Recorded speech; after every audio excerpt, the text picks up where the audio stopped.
కాకినాడ జిల్లా గొల్లప్రోలులోని తాటిపర్తిలో చెరువులో జరుగుతున్న మట్టి అక్రమ తవ్వకాలను జనసేన నేత అరవ వెంకటాద్రి అడ్డుకున్నారు. కోదండరాముని చెరువులో నిబంధనలకు విరుద్ధంగా జరుగుతున్న తవ్వకాలు అధికారులకు ఆయన ఫిర్యాదు చేసినా కూడా అధికారులపై మండిపడ్డారు. వారు పట్టించుకోవటం లేదని రైతులు అక్కడ ఆవేదన చెందుతున్నారని అన్నారు. దీంతో జనసేన నేతలు, కార్యకర్తలు రైతులతో కలిసి అక్రమ మట్టి తవ్వకాలను అడ్డుకున్నారు. ఈ క్రమంలో పోలీసులకు, రెవెన్యూ అధికారులకు, జనసేన కార్యకర్తలకు మధ్య వాగ్వాదం జరిగింది.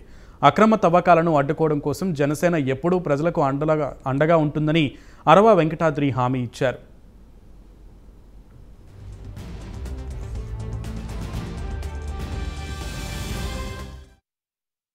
ఎస్ఆర్సీపీ పార్టీ నాయకులు అందరూ కూడా అక్రమంగా మట్టి తవ్వకాలు చేసి రైతుల నోట్లో మట్టి కొడుతున్నారు. అన్నదాత అయిన రైతు కన్నీళ్లు చూస్తుంది ఈ వైఎస్ఆర్సీపీ ప్రభుత్వం.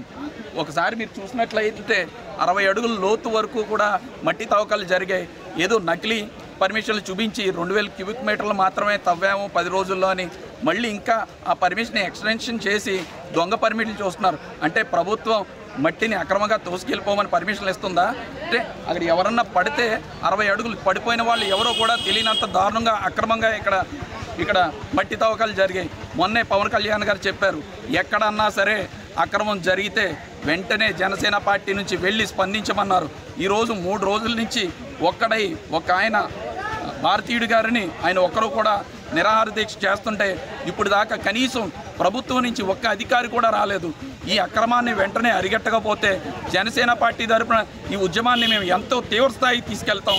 అదేవిధంగా మొన్న పవన్ కళ్యాణ్ గారు హ్యాష్ట్యాగ్ ఏదైతే చేయమన్నారో ఆయన దృష్టికి కూడా ఈ అక్రమ మట్టి తవ్వకాలకు తీసుకెళ్తాం. దీని వెనకాతలో ఎవరెవరున్నారు సరే అందరినీ ఖచ్చితంగా జనసేన పార్టీ బయటికి తీసుకొస్తుందని చెప్పి బలంగా తెలియజేసుకుంటున్నాం.